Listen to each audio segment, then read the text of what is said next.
Hello and welcome back to the Resilient Kid podcast with me, Ashley Costello, psychotherapist for over 25 years, helping and supporting families and kids out there. So before we start, I just want to point you back to last week's podcast, and that is because it is a campaign, definitely a topic close to my heart. And I spoke about TED, if you've not heard it. TED as a name for a client, and this client isn't mythical. This is a real client, and I spoke how important it is that we get supermarkets to remove paracetamol from open sale. One of the big reasons why we want to do this is, apart from it is very tempting for teens, if they are really, really struggling and they feel like there's no way out and they want to take an overdose, they can just take them from open sale. We don't have to ask anymore. There has been a massive reduction in deaths since we reduced the pack size to 16. So now, if you don't know, in the UK, you can only buy paracetamol in 16s. And actually, what we found is that, that massive reduction, I think it's something like 45% deaths by suicide by paracetamol have been reduced. However, because they are on open sale, and now that's what we've done, because bearing in mind, at the time, back in the 90s when we did this, they were behind the counter still. But now they're seen as, well, it's not such a threat. So now they're back on open sale. And actually, I think their medicine, we should really be, checking on how many boxes, or I know you can only buy one, but you can steal as many as you like. One of the biggest reasons why I want to do this is because let's remove the barrier for our young people. Let's add in that extra barrier for young people. Because research has shown us that if you are trying to take your life, you'll not change method. You'll not suddenly switch to something else. You won't go from tablets to trying to hang yourself. You usually stay on the same method, because remember, this is not on a whim. This is when people feel so under threat, feel so desperate that they are in that fight and flight to the extreme. So they will just follow the same trajectory. They know exactly what they're going to do and how they're going to do it. If they walked into your local supermarket and they're not there anymore, then the chances are, by the time they walk out, get home, whatever, they'll have calmed down a little bit, and they'll have thought twice about it. That's not saying that, some people, they just will find a way, but the majority of people will not change the method. So if we can convince supermarkets to just put paracetamol behind the counter, we are saving young lives. So please sign the petition. Okay, on to today's podcast. So exciting about this, because I do speak about this a lot, and I hadn't kind of realized until I was with a family last week. How do we motivate our kids to behave? How do we motivate them, if it isn't the stick and carrot method? Yeah.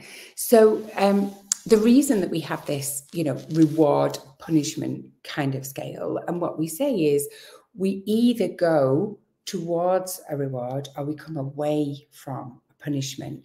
And that is well known that we do that. There was an experiment in the 30s, years ago, by Skinner, showing A-level psychology now. But Skinner did a little experiment with rats, and there was a little lever, and what he did was either press the lever and the rat got reward, so it got some food, or it got an electric shock. And he kind of did this with two groups to show that, we either come away from or we go towards the carrot and stick method. And so in education, and a lot of our parenting techniques come from that. And actually, we're not rats. The kids are not rats. So there is lots and lots of kind of research out there and methods that we use that for me is out of date. You know, it's absolutely out of date. So for instance, in the classroom, we often reward good behaviour with house points, sticker charts. I mean, whole schools. I go into lots of schools and the kids always talk about the coins that they're putting in their house points, or, you know, actually going around and collecting house points and stuff. Or teachers kind of treat the kids at the end of the week. And we do that, don't we, as parents? We go, you know, if you're really good, we'll give you a treat at the end of the week and stuff. And it's harsh because when they do something wrong, we often take those points away. You know, I mean, you go to high school, it's worse. They give them detention for behaviour that they don't want to see. In the book, when I was doing research for the book, I canvassed a local high school, and on average, they have 5% of their kids in after-school detention. That's not including lunchtime, just after school. And over 50% are repeat offenders or frequent flyers. Yeah. What good is that doing? Now, I know that's moving on to detention for a minute, but it's the same thing. It's exactly the same thing. We are punishing kids for behaviour we don't want to see. Does it work? No, absolutely not. Kids end up not caring whether they get a detention or not.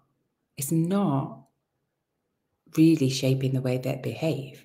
If we want to change kids' behaviour, we've got to look at how we treat them, how we treat them when things are not going right. And I just as a side note, I have a saying here, it's not when things are going right, it's how do we handle when things are going wrong? And that is not, you know me, I'm all about the 30%. If you don't know about the 30%, it is, we only need to get parenting malarkey right 30% of the time, and our kids will still turn out okay, based on research. We only have to, listen again, get this parenting thing right 30% of the time, and they'll still turn out okay. So it's not about that. It's not about me going, why are we doing this? Why are we doing that? Why are we doing? The reason I'm saying this to you here is that as parents, if we want to shape our children's behaviour, if we want to influence their behaviour, we have to look at when things are going wrong, how do we deal with that?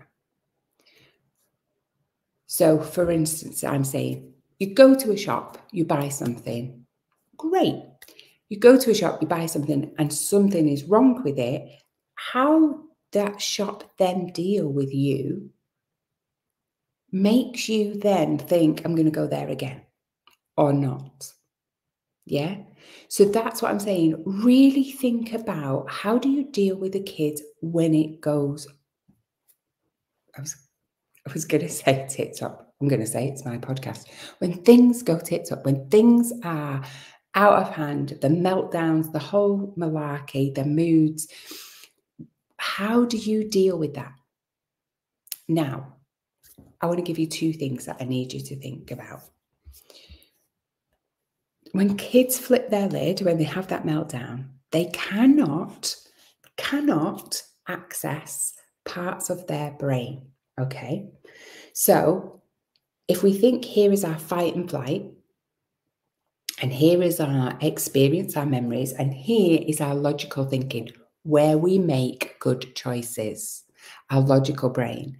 Now, as adults, logical brain did not finish developing until into our 20s. And if you're a guy, I'm sorry, it's late 20s. All right, early 20s for girls and women, but late 20s for guys.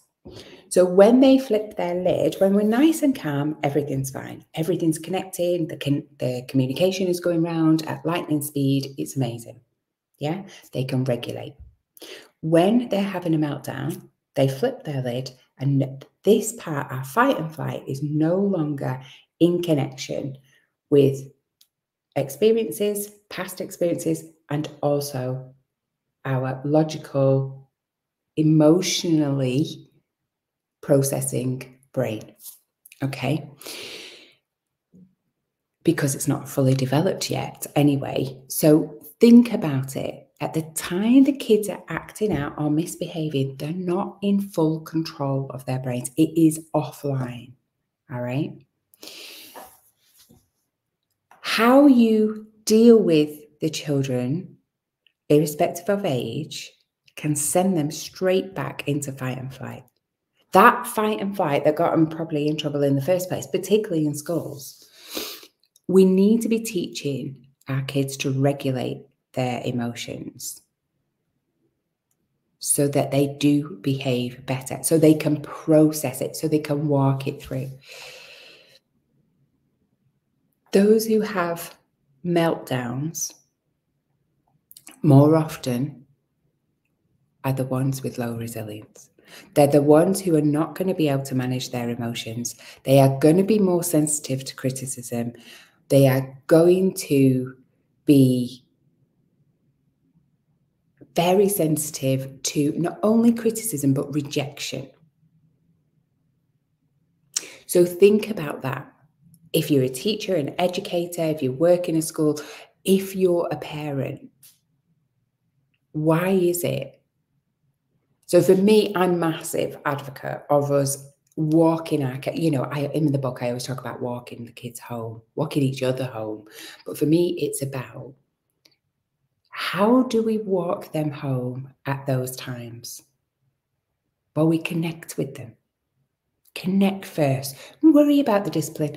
They're not going to get away with it if you don't tell them off in that moment. In fact, if you tell them off in that moment, they're not going to hear you. You ask them, why did you do that? They'll lie. You're backing them into a corner. Their brain is trying to pull anything they can because you stood in front of them expecting an answer. And actually, their brain is just trying to survive at that point. It's in a flip-lid situation. They are trying to survive. They're feeling under threat, perceived or not. Whether it's a real threat or it's just a perceived one, does not matter. They feel under threat. So you're stood there looking for an answer. They'll pull anything out. They're not purposely often choosing to lie. Their brain is just trying to give them something because you're stood in front of expecting it. So let's connect with them. Walk them through the process, right? After they've calmed down. Connect. Help them calm. Even if that's just sitting with them. Even if that's getting them a glass of water. Even if that's asking them, you okay? What can I do? Yeah? Reconnect with them. You can sometimes, I have sat with kids and just said nothing. Just be there, be next to them. Our nervous system will start to regulate theirs really, really quickly if we're in the same proximity. So it doesn't have to be big singing, big dancing. I always talk, and I'll talk next week when we do the emotional regulation, because I think it's really important as we fly towards that December date about keeping our emotions in check, helping the kids walk through their emotions, regulate their emotions. But one of them is, if you exaggerate your breathing, they cannot help but innately copy you. They don't even know they're doing it. So I'm not talking about, I'm talking about, okay, tell me what's going on. How you doing? What can I do for you? Yeah. Okay. And sometimes, depending on how they react, I might say to them, just breathe with me. Just breathe. You don't have to do anything else. Nothing else is expected. Just breathe. Okay. So for me, when they are melting down, when they have flipped their lid, they don't have access to that part of the brain. They do not have access. So think about that when you're telling them off, when they flip the lid, how you're going to deal with it. And then the other thing that I would say, when we look at that kind of punishment reward for behaviour that we don't want to see, if we're saying to them, if you do this, if you do this, if you do this, we'll give you this treat at the end of the week. Well, one, where's their internal motivation to want to learn, to want to behave, to want to help out? Because they're always looking for this reward. And we know that when they go for a job or university, no more stickers. Don't get any stickers anymore. I think they should. It might be nice. You know, you turn up for work, you get a sticker. Woohoo! Also, you get bored. There is no reward for getting out of bed and going to work. There is the wage. That's not always a reward, is it? Most of us don't get paid enough. You know, you look at nurses, their motivation is not just money. You know, it's got to be that internal, to go to school. You can't pay your kids to go to school. So for me, if we dangle that carrot for kids, then where is their internal motivation to want to behave, to want to do things for you? It's not there. We need to be building those neural pathways for them to want to do it themselves. And I'm going to come on to more about that in a moment. But the other thing is, you know, if we think about sending kids to the room, and I'm not saying, listen, if you need to take time out, go upstairs, come down when you can. That's fine. But go in, get on the naughty step, get in detention, get out of my sight. That is a phrase that my mum used to use a lot. Get out of my sight. I can't look at you. I don't know what it would have been for. It wasn't very often, but it was a phrase. It was absolutely a phrase when I was growing up. Everybody used to use it, get out of my sight. Those isolation punishments can not only lead to embarrassment, which is going to kick off that fight and flight again, but also shame. And those kids who can't keep a lid on it, you know, for various reasons, then what are we teaching them? They're not worthy. They're not good enough. You know, why are we kicking their self-belief? Most kids I see who display aggressive behaviour have very low self-worth. Isolating them away from others, it's not going to meet their needs. All behaviour that is often we would see as undesirable is because that kid has a need and we're not meeting him as the adults around them. Because ultimately, them and us just need to be seen and be heard.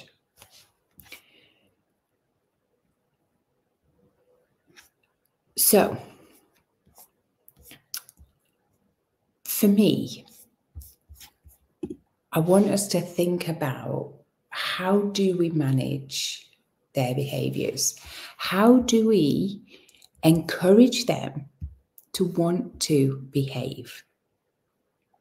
All right? Because if we're saying we all want to be seen and heard, that's what makes us human. Kids who act out, have a, you know, flip the lid, have a meltdown, whatever you want to call it, are simply asking for help. So this is how we do it. Dr. Jodie Carrington, she's great, really, really like her. She's American. And whenever you see her, she lives on what used to be an Indian reservation. So she always says thank you for that when she comes online. It's really lovely. It's a really lovely thing to do. What she says is, let's not think about attention seeking. So a lot of people, especially older generations, would look at the kids that are flipping out and go, oh, they're just attention seeking. Yeah. They are connection seeking. Replace that word attention with connection, and then it's up to us. It's up to us as adults to connect with those kids in our care. see past their behaviour to what they need, and then teach them how to express it appropriately. Okay. Now, contrary to widely held beliefs, kids do want to behave. They do want to behave for you, right? I find I go in schools and I speak to kids about teachers, and for the majority of teachers I meet, they're amazing. They work damn hard and they make a difference. They do make a difference. The teachers that the kids tend to favour are usually friendly, fair, and a little bit strict. And I have asked lots and lots of kids this. And, you know, I'm going to be honest, my nieces and nephews will say, like, they love coming to ours. And their parents will say, but why? You know, they're a little bit strict. But they know where they stand. You know, with parents, they know where the boundaries are. With teachers, they know that they're safe. They're in a safe pair of hands. Right? Fair. That means admitting when we're wrong. Do you know what? I made the wrong call there. Of course you can. Right? And that's not saying no, no, no, yes. That's not letting them peck your head to the point where you then say yes. I'm not talking about that. I'm saying if you get it wrong, admit it. That's being fair. That is absolutely being fair and giving them good role models. So for instance, if at a time that they're melting down and you flip your lid, you start shouting, that's it, I'm sick of this, I've had enough, you know, get out my sight, blah, blah, blah, whatever it is, right? Then make sure you make that up. Apologise. Admit responsibility. Take that accountability and say, do you know what, guys? I'm sorry. I was stressed. It's no excuse. I flipped my lid right now. And I'm sorry. I shouldn't have shouted at you. That doesn't take away from the fact that maybe they shouldn't have done what they were doing. But admitting it, having boundaries in place helps the kids know where they're at. It helps them feel safe. Okay. I'll give you an example. Have you ever been out with like a big group of friends? And, you know, there might be loads of you, you've all got kids, blah, blah. But some kids will play up for some people and not others. So I know for me, for instance, when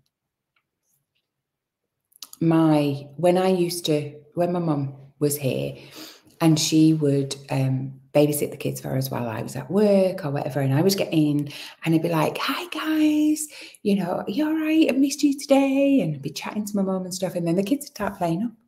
Mum would say to me, oh my God, Ashley, they've been as good as gold all day. But they're trying to reconnect with me. Where have you been all day is really what's happening. You know, yes, we've had a great time with our Nin, but where have you been? I want the attention because I'm sat having a coffee with my mum, chatting about the day, catching up with, you know, what the kids been up to, what she been up to, have they been okay, you know, anything to report. And they're like, hold on a minute, you've been out all day and now you're having a coffee with her? Of course they're gonna misbehave for me then, because they want that connection. They want that connection. I'm massive into eye contact. And as the schools get bigger and bigger, that's harder. It is harder.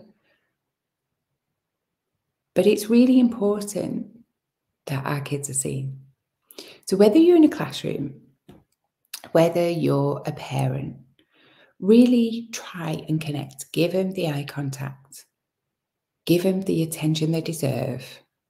And as you start to do that, you will notice that engagement that you want, behavior that you want, will all start to happen. At home, I try to be there when the kids get in. Now, it's not always possible. Sometimes I'm working, sometimes kind of in between clients, I'll run down and go, you okay?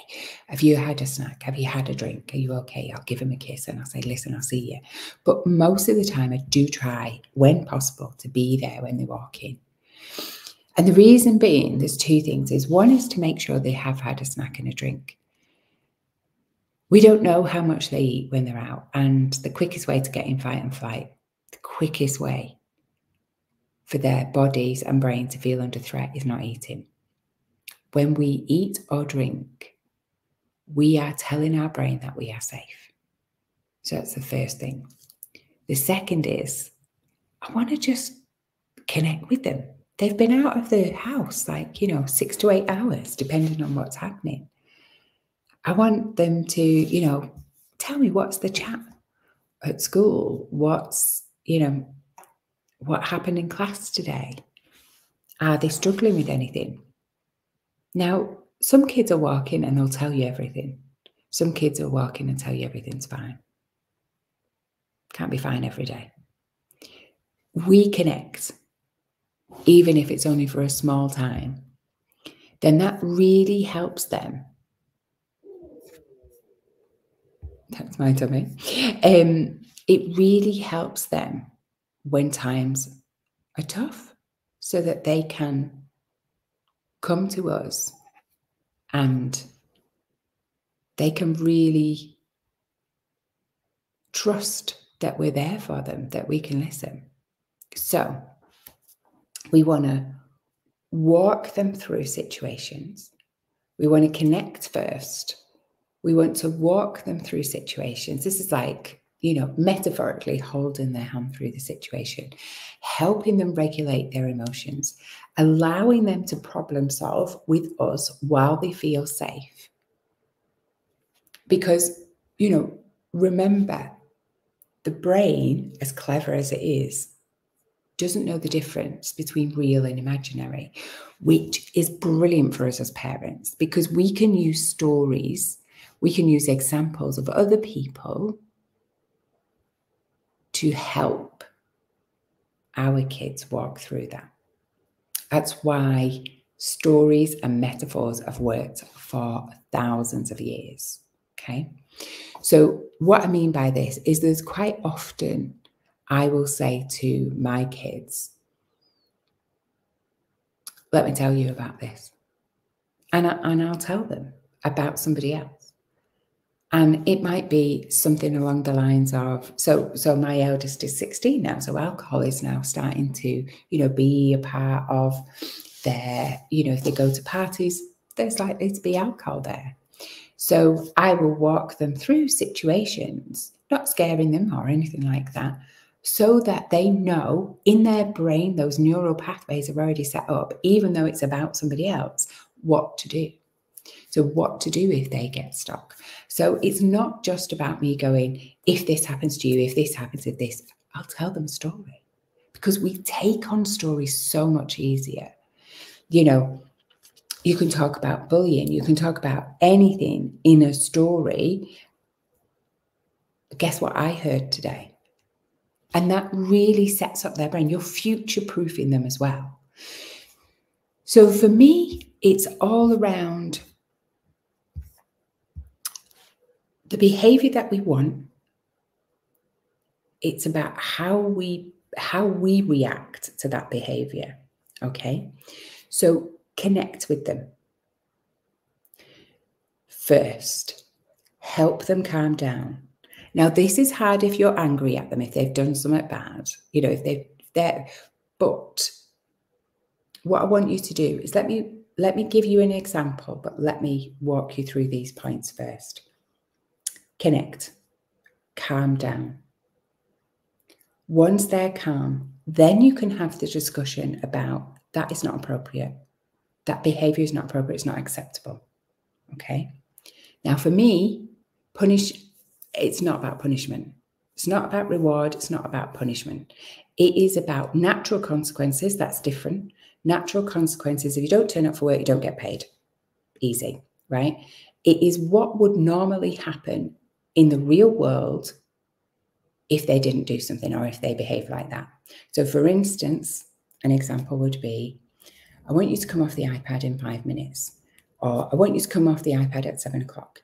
Anytime after 7 o'clock, and you need to say this before, don't say it at the time, because they're in the middle of the game. They're not focusing. You become a threat. because you want to take the iPad off them at 7 o'clock. So beforehand, lay the expectations. And if you haven't got the book, if you've got my book, there's a QR code and it talks about family meetings and expectations, and it gives you like how you can do it. And it works really, really well, right? Lay these expectations out before. But iPad, I need you to come off at 7 o'clock. They know any time after 7 o'clock then gets taken off screen time the next time. So it's their choice. It's not up to me. It's not up to me to come in and take the iPad off at you at 7 o'clock. But just know that at 7 o'clock, I'll have a look at how long it is before I see you off there. And if that's 20 minutes, then that 20 minutes gets taken off tomorrow's screen time, if you have screen time like that. You can do that with bedtime, various different things. So that's, one way you can use natural consequences. That's not a punishment because now it's their choice. It's not our choice. It's your choice to stay on that. You are choosing to take that time from tomorrow. So that's one. The other thing that I was going to say to you was, when we talk to kids, set them up for that internal motivation. So when you've done that, then do this. So when you've tidied your room, then we'll have dinner. When you've brought your washing down, then you can watch TV. That is not, do your exams, I'll give you money. It's just simply 2 words, when and then. But it sets up their brain a priority list. When that's done, then we can do that. It does not always have to be like a really singing, dancing. It's not like when you've eaten your dinner, you can have dessert. But just know that when and then sets our brain for that priority list. And for us, the priority list is the first thing that we need. So what is it that they want afterwards? So when we've had dinner, then we'll go for a walk with the dog. Yeah? Think about the language that you're using when we want to motivate our kids' behavior. Because they do want to behave. They do want to behave. So they want to please you. They want to please you whether you're their parent or their teacher. They don't want anyone to think bad of them. If they do, their self-esteem is low. Their resilience is low. So we need to look at that. Okay, that's it for now. I hope that was useful. Really think about when they misbehave, they're asking for help. The first thing we need to do is connect with them. The second thing we need to do is help them calm down. The third thing we need to do is then address the behavior. Tell them what you're hoping for. Tell them what you expect. Often we go, you shouldn't be doing that. Okay, well, how do I behave in that? Tell them. Tell them what you're expecting. Before, when the kids were little, before we used to go out, I'd say, we're going to go out for dinner. And there is no getting down from the table when we're at a restaurant. So we will take things with us to play, to that. But there is times you're going to have to just sit there for a little while. And yeah, if it was a long time or if they were waiting, of course we'd take them out for a walk, and things. But for the majority of time, they have to know what's expected. And then they can do that. They can't live up to your expectations if they don't know what they are. Next week, it's going to be about emotional regulation. So big one, big topic. How do we regulate our own emotions? How do we help them? How do we walk them through that process of emotional regulation? Take care, everyone. Lots of love from my family to yours. Speak to you soon.